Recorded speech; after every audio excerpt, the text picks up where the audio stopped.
Side knowledge में आप लोगों को स्वागत है। मैं हूं वैभव। आज की वीडियो का टॉपिक है हमारे सेक्स एजुकेशन, जो कि हमारे इंडिया के अंदर काफी जरूरी टॉपिक है और इसको लेकर हमारे इंडिया के अंदर आज भी बहुत सारी प्रॉब्लम्स फेस करने को मिलती है और कोई भी प्रॉपर तरीके से हमें इससे रिलेटेड एजुकेशन नहीं देता, जिसके बारे में हम आज इस वीडियो में बात करेंगे। और साथ ही साथ हम देखेंगे कि क्या क्या तरीके हैं जिससे हम अपने देश की पॉपुलेशन को कंट्रोल कर सकते हैं, उसके बारे में मैं आपको बताने वाला हूँ। तो इंडिया के अंदर एजुकेशन सिस्टम काफी ज्यादा कमजोर है और उसके अंदर भी सेक्स एजुकेशन नहीं है। तो सेक्स एजुकेशन क्यों जरूरी है, मैं आप लोगों को पहले ये बता देता हूँ। क्योंकि इंडिया के अंदर जो रेप केसेस हर 15 मिनट में एक रेप केस दर्ज होता है। नेशनल क्राइम रिपोर्ट्स के द्वारा ये दर्ज किया गया है कि इंडिया के अंदर हर 15 मिनट में एक केस दर्ज होता है जो कि रेप से रिलेटेड होता है। और साथ ही साथ मोलेस्टेशन जैसे कई सारे केसेस भी होते हैं। और वर्ल्ड हेल्थ ऑर्गेनाइजेशन यानी कि WHO ने भी कहा है कि इंडिया के अंदर HIV और एड्स की प्रॉब्लम बहुत ज्यादा है और ये काफी तेजी से फैल भी रहा है। इंडिया के अंदर इंडिया तीसरे नंबर पे आता है HIV के मामले में। और तो और इंडिया के अंदर 6% पॉपुलेशन सेक्स से रिलेटेड प्रॉब्लम फेस करती है, जिसके अंदर 43% तो मेंस ही हैं और उनमें से 28% जो है वो तो जाते भी नहीं अपने इलाज के लिए डॉक्टर के पास, क्योंकि उनको डर लगा रहता है कि वो अगर जाके डॉक्टर से मिलेंगे तो पब्लिक में पता चल जाएगा और उनकी जो इज्जत है बाहर वो बर्बाद हो जाएगी। जिस वजह से इंडिया के अंदर इसको लेकर काफी ज्यादा बड़ी प्रॉब्लम्स है। और साथ ही साथ बच्चों के अंदर आज के समय में काफी सारी प्रॉब्लम देखने को मिली, जैसे कि हाल ही में रिलीज हुई OMG 2 मूवी, जिसको अगर आप लोगों ने देखा होगा, उसके अंदर बात की गई है कि कैसे एक बच्चे को अपने पीनस साइज को लेकर प्रॉब्लम होती है और उसको वो ठीक करना चाहता है। कैसे वो ठीक होता है, उसको एजुकेशन ना देने की वजह से उसके अंदर ही अपने लिए इनसिक्योरिटी पैदा हो जाती है। और साथ ही साथ ये चीजें गर्ल्स के अंदर भी होती है ब्रेस्ट्स को लेके, जिस वजह से काफी सारी प्रॉब्लम्स बॉयज और गर्ल्स दोनों को ही फेस करनी पड़ती है, वो भी उस समय जिस समय वो अपने एडोलसेंस में यानी किशोर अवस्था में। और जिस चीज को लेके हमारे इंडियन एजुकेशन सिस्टम को उन लोगों को जागरूक करना चाहिए कि ये चीजें नॉर्मल है। और साथ ही साथ हमारे इंडिया के अंदर बहुत से ऐसी स्कूल है जहाँ पे इसके बारे में बताया जाता है, पर पेरेंट्स के कारण उन स्कूलों को कई बार इस चीज को छोड़ना भी पड़ता है। हमारे ही स्कूल के अंदर मैं जब पढ़ता था 9th-10th में, तब रिप्रोडक्शन का चैप्टर था जिसके अंदर एनिमल से रिलेटेड तो हमें बता दिया गया था, पर जब बात आई रिप्रोडक्शन चैप्टर जो कि ह्यूमंस के ऊपर था, उसको लेकर वो काफी जल्दी खत्म कर दिया गया और कई क्लासेस में तो पढ़ाया भी नहीं गया उस चीज को लेके, जो कि ये दिखाता है कि टीचर्स भी इस चीज को अवॉइड करते हैं और जो कि आगे जाकर काफी ज्यादा प्रॉब्लम होती है। क्योंकि जब बच्चों के अंदर क्यूरियोसिटी ज्यादा जागती है तो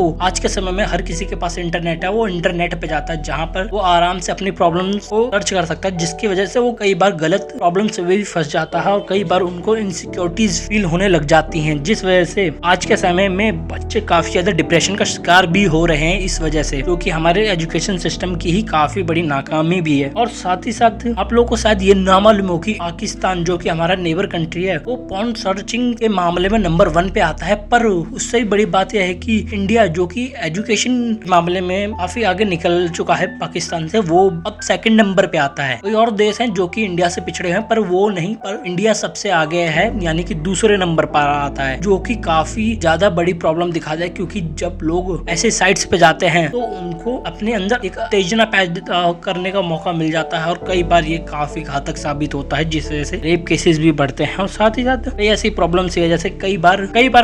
सेक्स रिलेटेड एड के ऊपर भी बैन लगा जाएगा, जैसे कॉन्डम्स को लेकर भी बैन लगा जाता है। और इसको लेकर पब्लिक में भी काफी ज्यादा प्रॉब्लम्स है, क्योंकि पब्लिक प्लेस में अगर आपने सेक्स बोल दिया यानी कि आप अश्लील हैं, जो कि काफी ज्यादा बुरा है हमारे एजुकेशन सिस्टम और हमारे लिए भी। क्योंकि जिस चीज के बारे में लोगों को हमारे प्राचीन समय में बताया जाता था, हमारे भारत के प्राचीन समय की जो एजुकेशन सिस्टम थे उसके अंदर कामसूत्र के बारे में पढ़ाया जाता था ताकि लोग एजुकेट हो सके। और जब ब्रिटिशर्स आए तो उन्होंने हमारे एजुकेशन सिस्टम को पूरी तरीके से बर्बाद कर दिया और अपने एजुकेशन को सुप्रीम बताकर हमारे देश को खोखला कर दिया, जिस वजह से हमारे देश के अंदर मिथ बन गया इस चीज को लेकर। और लोगों को समझना चाहिए कि ये काफी ज्यादा इंपॉर्टेंट मुद्दा है। आप लोगों को पता ना हो कि नीदरलैंड जहाँ पे सेक्स एजुकेशन दी जाती है, वहाँ पर बहुत पहले बहुत सारी प्रॉब्लम्स होती थी, जैसे कि टीनेज प्रेगनेंसी। पर जब वहाँ पे ये पॉलिसी अपनाई गई सेक्स एजुकेशन को लेकर, तो वहाँ पर टीनेज प्रेगनेंसी घटी। और साथ ही ब्रिटेन जो कि इतना ज्यादा डेवलप्ड है जिसको हर कोई मानता है, पर वहाँ पे टीनेज प्रेगनेंसी बहुत ज्यादा है। और साथ ही साथ US जैसे कंट्रीज, बहुत सारे ऐसी कंट्रीज है जहाँ पे ये सब बहुत ज्यादा नॉर्मल हो चुका है। और साथ ही साथ क्राइम रेट्स भी बहुत ज्यादा बढ़े हैं। और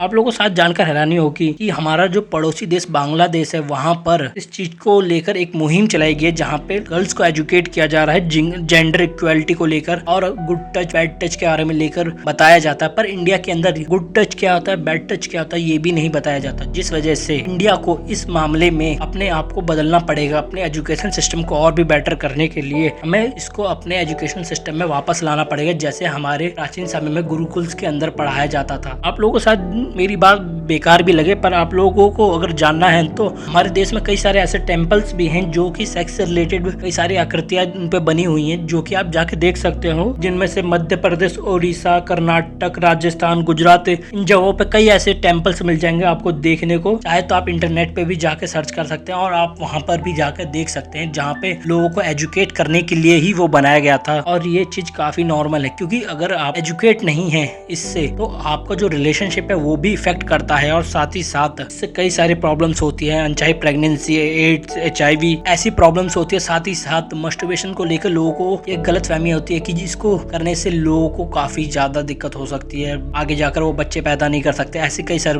प्रॉब्लम्स होती है। तो मैं आप लोगों को बता दूं कि मस्टरबेशन एक नॉर्मल थिंग है, और साइंटिस्ट ने भी बोला है कि इससे करने से कोई ज्यादा दिक्कत नहीं होती। अगर आप किसी चीज को हद से ज्यादा कंज्यूम करते तो वो प्रॉब्लम देती है, जैसे अगर आप हद से ज्यादा अल्कोहल पियोगे तो आपको दिक्कत होगी, आपका लीवर फेल हो सकता है, हद से ज्यादा खाना खाओगे तो आपका पेट खराब हो सकता है। वैसे मस्टरबेशन भी नॉर्मल करोगे तो आपके हेल्दी लाइफ के लिए काफी ज्यादा बढ़िया है, पर उसको भी अगर आप ओवर कर दोगे, अपने लिमिट से ज्यादा करोगे तो वो आपके लिए दिक्कत देगा। तो हर चीज की एक लिमिट होती है, और मस्टरबेशन हेल्थ के लिए एक नॉर्मल चीज है। और साथ ही साथ योगा में भी इसके बारे में बताया गया है, और साथ ही साथ हमारे पौराणिक कथाओं, हमारे ग्रंथों में भी इससे काफी ज्यादा ज्ञान जुड़ा हुआ है, और साथ ही साथ हमारे तो भगवानों ने भी इसको एक पवित्र चीज माना है। और अगर आप लोगों को मेरी बात बेकार लग रही है तो आप जाके हमारी पौराणिक कथाओं को पढ़ सकते हैं, और साथ ही साथ हमारे देश के अंदर लिखी गई कामासूत्र जैसी कई सारी प्राचीन बुकें हैं उनको पढ़ सकते हैं। और साथ ही साथ हाल ही में रिलीज हुई OMG 2 जो कि सेक्स एजुकेशन के ऊपर बात करती है, आप चाहो तो उसको भी जाके देख सकते हो। और मैं ये मूवी का प्रमोशन नहीं कर रहा, मैं बस इतना कह रहा हूँ कि बच्चों को एजुकेट करना है पेरेंट्स की जिम्मेदारी, टीचर्स की जिम्मेदारी, जिस वजह से उनको ये मूवी देखनी चाहिए और उनको समझना चाहिए कि लाइफ में क्या क्या चीजें जरूरी होती है हर एक बच्चे की। और साथ ही साथ उसके अंदर सेक्स एजुकेशन भी आता है, ये उनको समझना होगा। और अपने देश के एजुकेशन सिस्टम को और ज्यादा बेटर करने के लिए गवर्नमेंट को भी कदम उठाने पड़ेंगे, जैसे कि नाइजीरिया के अंदर वहाँ पर कैंप चलाया जा रहा है, जहाँ पर ऑनलाइन जाकर बच्चा अपनी प्रॉब्लम्स पर बात कर सकता है और अपने प्रॉब्लम्स बताकर, और साथ ही साथ एजुकेशन भी ले सकता है वहाँ पर बिना फेस दिखाए। और साथ ही साथ जिम्बाब्वे में भी वहाँ पर तो टीचर अपॉइंट किए गए हैं ताकि वहाँ पर बच्चों को एजुकेट किया जा सके, और बच्चों को एजुकेट करने के लिए नए टीचर्स 2012 से ही भर्ती करना शुरू कर दिया, और वहाँ पे काफी ज्यादा हाई स्किल्ड टीचर्स को रखा गया है ताकि वहाँ से ये प्रॉब्लम्स खत्म हो सके। और सही में वहाँ पे HIV रेट्स कम हुए हैं, और बांग्लादेश में तो जेंडर इक्वलिटी को लेके लड़कियों को बताया जा रहा है गुड टच बैड टच, और इंडिया में भी ये होना चाहिए ताकि इंडिया अपने बच्चों को और भी ज्यादा अच्छी तरीके से एजुकेट कर सके। और साथ ही साथ हम चाहे तो नेदरलैंड के एजुकेशन सिस्टम को भी फॉलो कर सकते हैं, जहाँ पर सेक्स एजुकेशन नॉर्मल कर दिया गया है, और वहाँ पर एक ही क्लास में लड़के लड़कियों को बैठाकर इसके ऊपर बात करने को बोलते हैं। और साथ ही साथ जहाँ पर एक लड़का खड़ा होकर इससे रिलेटेड क्वेश्चन भी कर सकता है, क्वेश्चन के जवाब भी दे सकता है, क्लास में ही ये सब होता है। और वहाँ पे एक प्रोफेशनल टीचर भी होता है जो इससे रिलेटेड जानकारी दे सके। और साथ ही साथ फ्रांस और भी कई जैसे बड़े देशों में ये सब नॉर्मल है, और इस वजह से वहाँ पर जो टीनेज प्रेगनेंसी है वो कम है। और आप लोगों को साथ ये जानकर हैरानी होगी जिन अंग्रेजों ने हमारे देश के अंदर अपनी पॉलिसी डाली, एजुकेशन पॉलिसी जिस तरीके से घुसेड़ी, उसी तरीके से उनके यहाँ भी उनकी पॉलिसी अब फेल हो चुकी है, और वहाँ पे टीनेज प्रेगनेंसी बहुत ज्यादा बढ़ चुकी है। HIV जैसे कई सारे प्रॉब्लम्स फेस करने पड़ते हैं, जिस वजह से अगर इंडिया को ब्रिटिश जैसा हाल नहीं करना और साथ ही साथ अपने यहाँ पर क्राइम को कम करना है, ओवर पॉपुलेशन को कंट्रोल करना है, तो उसके लिए हमें कई सारी चीजें अपनानी पड़ेंगे, जैसे कि हमारे एजुकेशन सिस्टम के अंदर सेक्स एजुकेशन को कंपलसरी करना ही पड़ेगा। हर एक क्लास के लिए अलग अलग टीचर ना करके एक ही टीचर रख दिया जाए, ताकि वो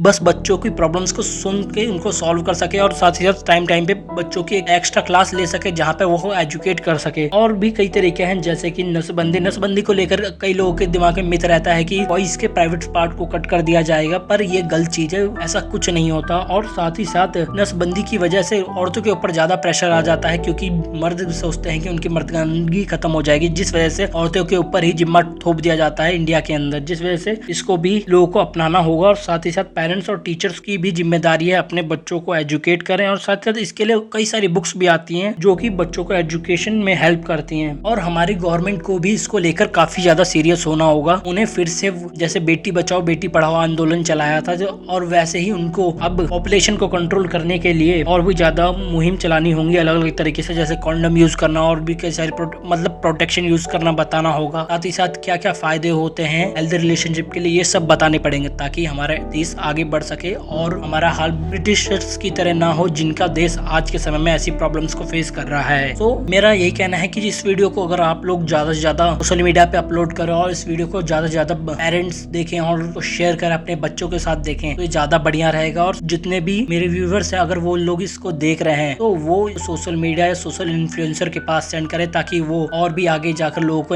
इन्फ्लुएंस कर सके, क्योंकि हमारे कम्युनिटी और कई सारे सोशल मीडिया एक्टर्स इस चीज को लेकर काफी सारी बात कर चुके हैं और उनको और भी ज्यादा मोटिवेशन मिलेगा ताकि वो और भी ज्यादा लोगों को मोटिवेट कर सकें और आप लोग अपने देश की काफी ज्यादा मदद कर सकते हैं ताकि आप अपनी जनरेशन को और भी ज्यादा हेल्दी बना सके और भी ज्यादा जेंडर इक्वलिटी को ला सके इंडिया के अंदर, क्योंकि आज भी ज्यादातर प्रॉब्लम्स लड़कियों को फेस करनी पड़ती है। ऐसा नहीं है कि लड़कों को नहीं करनी पड़ती, लड़कों को भी करनी पड़ती है। पर अगर ये चीज इंडिया के अंदर आएगी और एक साथ एक ही क्लास में बच्चों को इस तरह से पढ़ाया जाएगा बिना भेदभाव करे, तो इंडिया आगे जाकर काफी ज्यादा डेवलप बन सकता है और लड़के लड़के अच्छे फ्रेंड्स बनके एक दूसरे की प्रॉब्लम्स को सॉल्व कर सकते हैं। तो अब मैं अपनी वीडियो को यहीं खत्म करता हूँ, आपसे मिलता हूँ किसी और इम्पोर्टेंट टॉपिक के साथ। अगर आपको मेरी वीडियो जरा भी अच्छी लगी तो इसको लाइक शेयर कमेंट करके हमें जरूर बताएं और साथ ही साथ हमारे चैनल को सब्सक्राइब करें। जय हिंद, जय भारत।